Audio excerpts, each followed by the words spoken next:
তা আমারও বাসা করছে মিসফালার দিকে। তা আমি রাস্তা দিয়ে হাঁটতে আসি, গিয়ে সেটা এক জায়গায় দাঁড়াইয়া চাইতে আসি তারা কেমনে কেড়া কিতা করে। এর ভিতরে দিয়ে সুইটটা দুইটা খোলা, তার আব্বারে তার আম্মারে এত দুইটা টাইনা আনতে আসে আমার কাছে। আমি কি তারা এই ভিতরে সৌদি আরবের খোলা ভাই এটা দিয়ে তারা তার মা বাপের আমরা আমার কাছে আনি কিন্তু তারা যখন কাছে আইয়া সরছে ওই সুইটটা খোলা ফেলে আঙ্গুল দিয়া দেখাইয়া কয় মুরব্বী। আমি কই বেড়া তোর আর জ্বালায় বাংলাদেশকে সৌদি আরব আইয়া পড়লাম, হ্যাঁ তোরা বেড়াই আমরা দৌড়ে লাইছ তারে বল না তারে বল। এই আরে দাদা কিতা করবি উঠে উঠতে পারছ না, ডাল লাগিয়ে দিতে উঠছে তার জন্য হবে সিনে বাইরে হইতো সেটা দিয়ে বইয়া থাক। আমি আয়ো ৩৬ বছর আমি মুস্তাক হয়ে যে মাহফিল করিও ও হলো কলমা শরীফটা বুঝতাম না আমরা। এই রইল আমার দুঃখ, এটা আমার একটা দুঃখ লইয়া কবরও যেমন লাগবে। কলমা শরীফটা বুঝছা আমি কালকা থেকে কলমা শরীফ অনুযায়ী জীবনটা চালাইও। আর এবার তারা বুঝা লাইছেন আপনার সেলুনের হাতে বেড়াইয়া কলমা কর হিন্দুর ভূত। আর আবুল আহাব আমার নবীর আফন চাচা, আবু জাহাল নবীর ছাত্র চাচা, তারা কেউ কলমা কয় না, কয় না কেন? ইমামে যে নাগাইশের বিশ্বাসে শুধু হুজুর এটা বিচারণের সময় নাই। ইমাম মেন্ডা হয়েছে তো, ইমাম যদি মেম্বর হয় চেয়ারম্যানে মুসল্লি হয় ওই মেম্বর হয়ে চেয়ারম্যানে মানন লাগবো, ঠিক কিনা পাও? এখন ফি হিসাবে মুরিদ মানন লাগবো যদি নামাজও করে। এখন ইমাম সাহেব আল্লাহু আকবার কইছে পরে ফি সাহেবও বেহা, চেয়ারম্যানও বেহা, মন্ত্রী সাহেব এমপি সাহেব সব বেহা। এখন ইমাম সাহেব কইছে সামি আল্লাহু লিমান হামিদা, সব বইয়া রয়েছে না বাতাল দিয়ে লেছে। আর এখন পর্যন্ত তো ঠিক আছে, এরপরে একটা দেখেন না ইমাম সাহেব কইছে আল্লাহু আকবার কইয়া সেটা কপাল নাক মাটিত লাগাই লেছে। এখন যে বাংলাদেশের প্রধানমন্ত্রী যদি বেড়াইতে হয় এবারে কি খেলুই থাকতে পারবো না, মাটিত লাগাইলে অন লাগবো। তাহলে ইমাম সাহেবের কথায় প্রেসিডেন্ট, প্রধানমন্ত্রী, মন্ত্রী, আমলা, কামলা, বদুল্লা, ভুইয়া, চৌধুরী, সরকার, খনকার, ফেসকার, স্বর্ণকার, দফাদার, শহীদার, কন্ট্রাক্টর, কাস্টমার, ফিস সাপ, লাট সাপ, চেয়ারম্যান সাপ, মেম্বার সাপ, যত মানুষ আছে সবাই ইমামের লগে মাথা নিয়ে মাটিত লাগাইছে নাকি লাগাইছে না? কেউ কি এই কথা কইছে ভাড়া ভাড়াইছেন সত্তা কার মাথা নোয়াইতে আস তোর আঙ্গুলে রাড়া দিয়ে পড়ি নাকি তুই দাঁড়া ইমাম হইছ তোর ইমামি সরাইতেছে কোন নিয়ে দেখবি খালি কোনো মতে নামাজ এই কথা কেউ কয়? মুসলমান ইমাম যখন সাজদায় চলে যায় আবার মন্ত্রী এমপি লাট সাপ তাল গাছ পিস সাপ লাট সাপ সব সাজদায় চলে যায়, কেউ একজনও বাকি থাকে না। ৫,০০০ মুসল্লি হওয়ার কারণে ইমাম মানার কারণে দেখা যায় যে মসজিদের ভিতরে কোনো বিশৃঙ্খলা নাই, কিন্তু দেখা যায় ইমাম না মানার কারণে আমার বাংলাদেশের সংসদে ফিটটা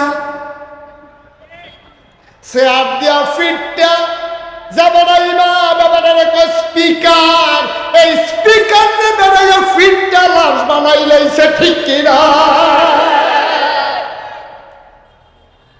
মসজিদের ইমাম মানার কারণে মসজিদটার ভিতরে হুদা শান্তি আর শান্তি। ওই হ্যাঁ রাষ্ট্রের সর্বোচ্চ পর্যায়ে ইমাম না মানার কারণে আমাদের শান্তি নাই।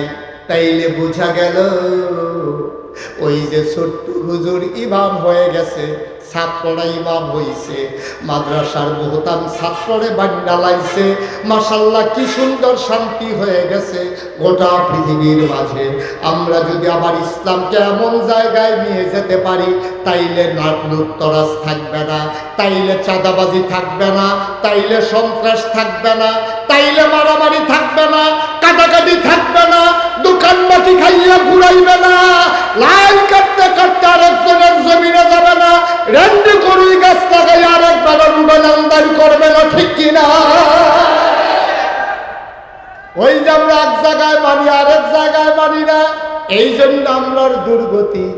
আসেন আজকে সিদ্ধান্ত নেই, আজকে সবাই মিলে আমার ব্যক্তি জীবন, আমার পারিবারিক জীবন, আমার সমাজ জীবন, আমার রাজনৈতিক জীবন, আমার ইন্টারন্যাশনাল রিলেশন, আমার সকল ক্ষেত্রে বিধান মানব, আইন মানব, তরিকা মানব, আল্লাহ দেখানো পথ মানব, কেবলমাত্র শুধুমাত্র একমাত্র আমার আল্লাহর, ঠিক কিনা? সবাই রাজি আছি আমরা ইনশাআল্লাহ? সবাই পড়েন আমিন। আমরা তো সুজা তো ওই আরে তেল সুজো হয়েছে রে মই না, আপনারও খাইছ সেই রকম। আমরা বুঝের থাকতে সুজো হই না, আমরা সুজা তো না হইলে টাইমটা সুজা করবো, সুতা দিয়া গিট্টু দিয়ে বাইন্দা দুই বুইরা গুলা খানো কইরা তোমার সুজা না করে কবরে দিত না, ঠিক কিনা? কর সেটা নিজের নিজে সুজা হয়ে যাও, এটা খুব ভালো। দুনিয়াতেও শান্তি পাইবা, পরকালেও মুক্তি পাইবা। আল্লাহ যেন হেফাজত করে, সবাই পড়া আমিন। তাই আমি মুশতাক হয়েছি। কুমিল্লা দর পরিচিত না, কুমিল্লার কথা কয় গীতা। এই বছর গেছিলাম হজ, কখনো কথা বলা কই গেছিলাম হজে গেছি। পরে আপনার যারা হজে গেছেন তারা চিনবেন, চেয়ারম্যান সাহেব হজ করে আইছে মিসফালা, যেই জায়গাটা যে বাঙালি বেশি। তা আমারও বাসা করছে মিসফালার দিকে। তা আমি রাস্তা দিয়ে হাঁটতে আসি, গিয়ে সেটা এক জায়গায় দাঁড়াইয়া চাইতে আসি তারা কেমনে কেড়া কিতা করে। এর ভিতরে দিই সুইটটা দুইটা ফোলা, তার আব্বারে তার আম্মারে এত দুইটা টাইম না আনতে আসে আমার কাছে। আমি কি তারা এই তো সৌদি আরবের ফোলা পায়, এটা নিয়ে তারা তার মা বাপের আমরা আমার কাছে আনি কিন্তু তারা যখন কাছে আইয়া সরছে ওই সুইটটা ফোলা পেলে আঙ্গুল দিয়া দেখাইয়া কয় মুরব্বী। আমি কই বেড়া তোর আর জ্বালায় বাংলাদেশ থেকে সৌদি আরব আইয়া পড়লাম, হ্যাঁ তোরা বেড়াই আমরা দৌড়ে লাইছ, তারে বল না, তারে বল এই আরে দাদা কিতা করবি জুড়তে পারছ না, এই দল লাগিয়ে দিতে উঠছে। তার জন্য হগলে সিনে বাইরা লইতো সেফাকে বইয়া থাক আমি কম আয়ো ৩৬ বছর আমি মুশতাক হয়েছি, মাহফিল করিও। ও হলো কলমা শরীফটা বুঝতাম না আমরা, এই রইল আমার দুঃখ। এটা আমার একটা দুঃখ লইয়া কবরও যেমন লাগবে। কলমা শরীফটা বুঝছা আমি কালকা থেকে কলমা শরীফ অনুযায়ী জীবনটা চালাই। আর এবার তারা বুঝা লাইছেন আপনার সেলুনের হাতে বেড়াইয়া কলমা কর হিন্দুর ভূত। আর আবুল আহাব আমার নবীর আফন চাচা, আবু জাহাল নবীর স্বাস্থ্য চাচা, তারা কেউ কলমা কয় না, কয় না কেন মনে করছো? লা ইলাহা ইল্লাল্লাহ মানে হইল আমি আবু জাহেলের নেতাগিরি শেষ। হ্যাঁ তার নেতাগিরি ছাড়তো না, এলাকাতে কলমা পড়ে না। নবীর আফন চাচা আবুল আহাব, কি নাম? এই কথা বলে কি নাম? যখন কইছে চাচা আপনি কোন লা ইলাহা ইল্লাল্লাহ, আবুল আহাব কয় অসম্ভব। তুমি কি বুদ্ধি করতেছো বুঝছি না, তোমরা কওয়া হাল্লাল্লাহুল বাইয়া ও হারামার রিবা, ব্যবসা হইলো হালাল, সুদ হইলো হারাম। আমি হলো সুদের কারবারি, সুদ খাইতে খাইতে টেহা জমাইতে আছি। তোমার লা ইলাহা ইল্লাল্লাহ ফরনের লগে লগে আমার সুদের কারবার বন্ধ হয়ে যাবে। বাবুরে লা ইলাহা ইল্লাল্লাহর দরকার নাই, সুদও ছাড়নের দরকার নাই। হ্যাঁ তারা বুঝ জ্বালাইছে লা ইলাহা ইল্লাল্লাহ মানে নেতাগিরি শেষ। হ্যাঁ তারা বুঝ জ্বালাইছে লা ইলাহা ইল্লাল্লাহ মানে সুদের কারবার শেষ। যারা তখন ধর্মীয় গুরু ছিল, যারা পূজা দিত ব্রাহ্মণ পুরোহিত, তারার কাছে গিয়ে যখন নবীজি কইছে ও আপনারা তো ধর্ম মানেন, আপনার লা ইলাহা ইল্লাল্লাহ কই আলাম না, কইতাম না কি তুমি কইলে তো কই আলাম লাগবো। তুমি কি লা ইলাহা ইল্লাল্লাহ কিন্তু আমরা বুঝছি না, আমরা সব দেব দেবীর পূজা চাইরা তুমি এক আল্লাহর ইবাদত করন লাগবো। তো পূজা দিত তো আমার কাছে কেউ আইতো না, তো পূজা দিয়ে তো চলতে আসি। পূজা দিত আইলে আমরা কই একটা খাসি লাগবো, একটা ধুতি লাগবো, একটা গামছা লাগবো, নতুন একটা লুঙ্গি লাগবো, একটা ফাইলা লাগবো, কলার একটা চড়ি লাগবো, 5 কেজি গাইয়ের দুধ লাগবো। মোটামুটি 7 টাকার এক সংসার ধর্ম লইয়া চলনের একটা লাইন হয়। আর তুমি যে পেলো লা ইলাহা ইল্লাল্লাহ, তাহলে এক আল্লাহর ইবাদত, তো পূজাও শেষ, কলাও শেষ, ছাগলও শেষ, গামছাও শেষ, লা ইলাহা ইল্লাল্লাহর দরকার নাই। নাউজুবিল্লাহ বলেন না। এখন যার যার কারণে লা ইলাহা ইল্লাল্লাহ মানছে না, আমরা তারাও বাংলাদেশে এখন দেখবেন যারা কলেমার বিরোধিতা করে, যারা ইসলাম আল্লাহর জমিনে আল্লাহর দ্বীন কায়েম হোক এই কথা যারা চায় না, কোনো না কোনোভাবে তারা মতলববাজ, ঠিক কিনা বলো? আমি নগরীর বীর সাহেব, আমি কন্ট্রাক্টারি নেই যে দাউদ কেন্দ্রিক ইসলাম কায়েম করে দেব। আমরা যারা মুসলমান সবার উপরে দায়িত্ব আল্লাহর জমিনে আল্লাহর দ্বীন কায়েম করে দেওয়া, ঠিক কিনা বলো? আর এই পথে চলতে গেলে তুমি সিদ্ধান্ত নাও।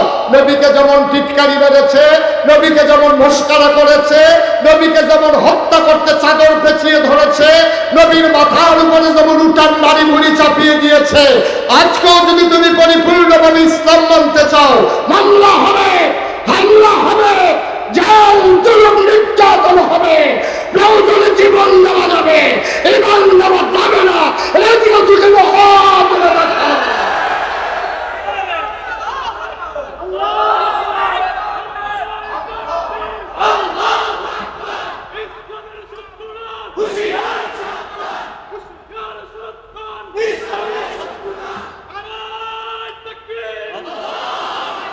সবাই পড়ে না আমিন। ভাই ইসলাম গ্রুপের কন্ট্রাক্টারে নিছি না আমি নাগাইশের বিশ্বাস আপনারা ইসলামটা ফার করে দিয়ে আপনারা আমার মাসে মাসে কিছু টেহা দিয়ে আমি কোনো কন্ট্রাক্টারে নিছি না। আপনার কবর আপনি থাকবেন, আমার কবর আমি থাক, চেয়ারম্যান সাহেবের কবরও চেয়ারম্যান সাহেব থাকবো। সুতরাং জাহান নামের কি ধাউ ধাউ আগুন লেলিহান শিখা আপনি বুঝিবেন না। কারণ আমার এলাকা থেকে একজন লোক মইরা 15-20 দিন কবরও থাইকিয়া তে পুনর গরিফুল বাজা পাইছে আইসো নকদম আইসে 15 দিন আপনার থাইকিয়া আইয়া সরে যদি দেহাইতেন হতেন সাচ্চা কেনে ডলা কি ফিটাটা ফিরছে রে সিহুন চিংলা দিয়ে উদম করে ফাফা ফাফা ফাফা করে ভাই কেউ তো কবরটা আইয়া না ফিরা আপনি তো টের পান না। এটা এমন এক জায়গা যেখানে গেলে আর ফেরত আসে না, বুঝ করে চলে যান। এটাই আমার অনুরোধ, এটাই আমার অনুরোধ। আমার আনছেন যখন আর দলে দলে সব লোক যখন আইসা সমুদ্রে পরিণত করে দিয়েছেন, এটারও আমি তো তারারে কইলাম তো আবু বকর ভাই রেগুলো বকর ভাই এটা একটা কাম করছেন আপনারা, সমুদ্রটা ইচ্ছা করলে বুতলও বইটা লাউন যাবো পুরানো সমুদ্র আপনারা বুতলও বইটা লেখেন চাইতে আছেন, এটি খালি বাইয়া চাইয়া ফুটে জায়গা বাইরে দিয়ে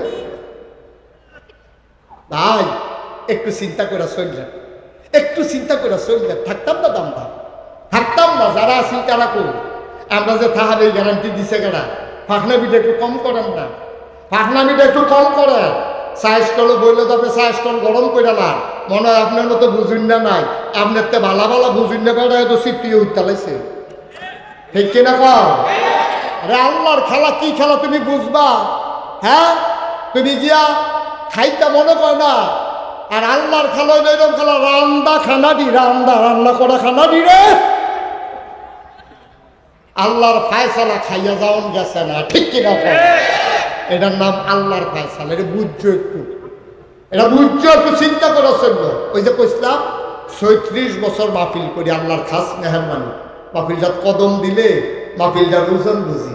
আজকে কুমিল্লা থেকে যখন আসছিলাম আমার মন মাহফিলের কাছে নেবে, আমার মন সাক্ষী দিয়েছে আপনাদের মাহফিল আমার আল্লাহ কবুল করে নিয়েছে। যদি কোন যে হুজুর বুঝলেন কেমনে, আপনিও বুঝছেন, আমি যে বুঝছি শুধু তা না, আপনিও বুঝছেন মাহফিল যে কবুল। আমি আসার পথে রাস্তায় কয়েক জায়গায় বৃষ্টির ফোঁটা পড়েছে, কিন্তু আমি এসে দেখলাম আপনাদের জায়গাটা আল্লাহ বৃষ্টি মুক্ত রেখে দিয়েছেন। কবুল হওয়ার জন্য আর কি চান? কবুল হওয়ার জন্য আর কি দলিলের দরকার? আল্লাহ যদি একটু অঝোরে একটা বৃষ্টি দিত 3 মিনিট, আমরা কেউ থাকতে পারতাম এখানে? বসার মতো উপযোগিতা থাকতো? কিন্তু আল্লাহ দেখেন কি ফায়সালা আল্লাহ। আমি আসার পথে দেখছি কয়েক জায়গায় বৃষ্টির ফোঁটা পড়ছে, কিন্তু এই জায়গা তাইয়া দেখি মাশাআল্লাহ বালা ঠাটে বৃষ্টি চালে।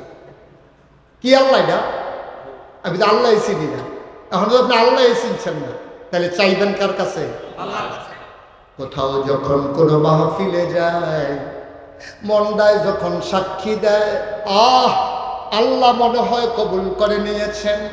আমি যখন হাতটা বাড়াই, ছেলেরা দৌড়ে দৌড়ে আসে, মুরব্বী বাবারা চোখের পানি ছেড়ে দেয়, হাতে ধরে ধরে কয় হুজুরে দোয়া করেন আব্বা নাই।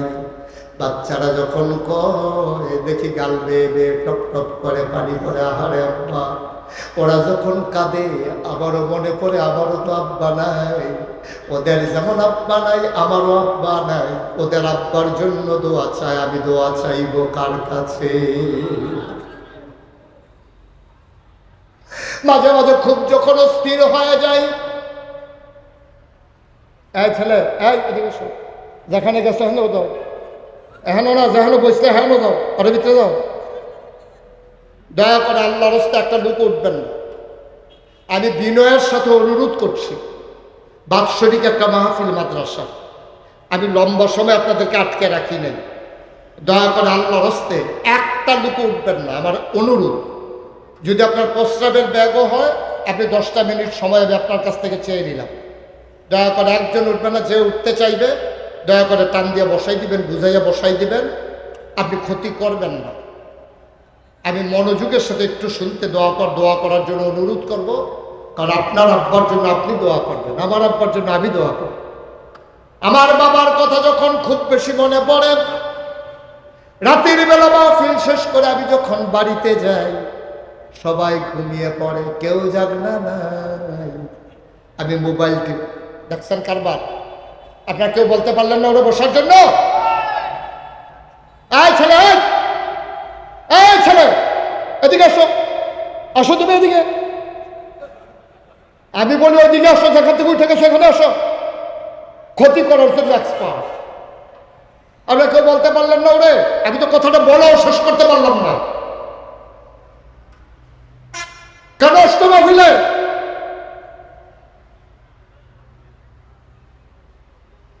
আমিন বলেন, যেটা বলার আরো জোরে। আমার কথাটার কি দাম রইল? আমি শুধু বইলে এদিক থেকে এদিকে ফিরছি, উঠে গেল। তাহলে আমি কার কাছে বললাম কথাটা? একটু খেয়াল করেন, 10টা মিনিট ভিক্ষা চাইছি আপনাদের কাছে, দিনই প্রতিষ্ঠান। এই জন্য আপনি সব উঠে গেলে আমার কি সমস্যা?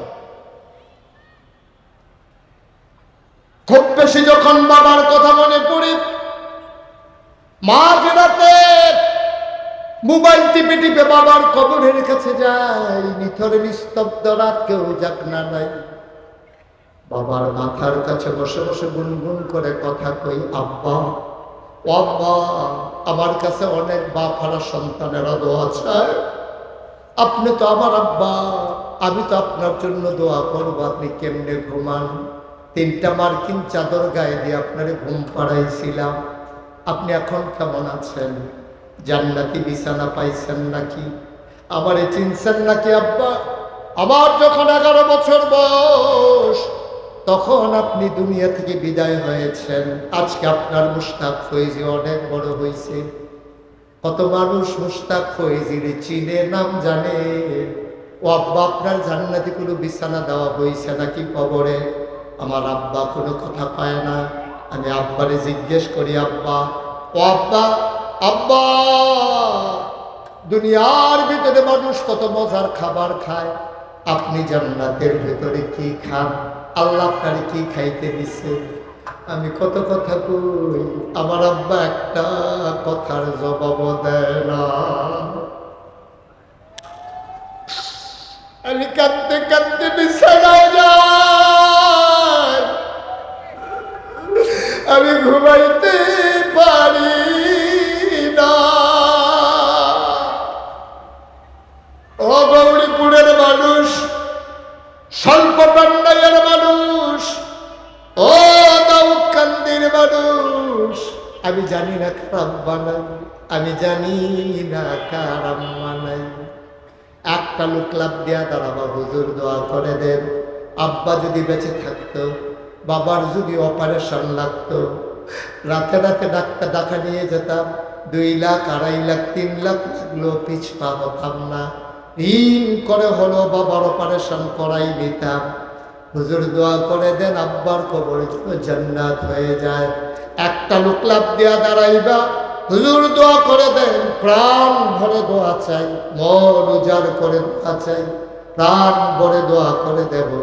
একটা লোক লাভ দিয়া দাঁড়াও, হুজুরে আতিমখানা মাদ্রাসায় বাবার কবর যেন জান্নাত হয়, এই আশায় আমি দিয়ে দেব 50,000 টাকা। 1 নাম্বার, একটা লোক দরকার, হুজুর দোয়া করে। মাশাআল্লাহ, কি নাম?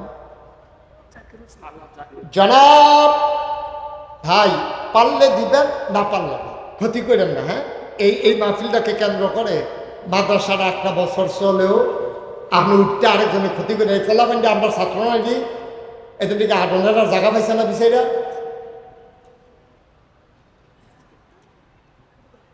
1 নম্বরে জনাব জাকির হোসেন ভাই,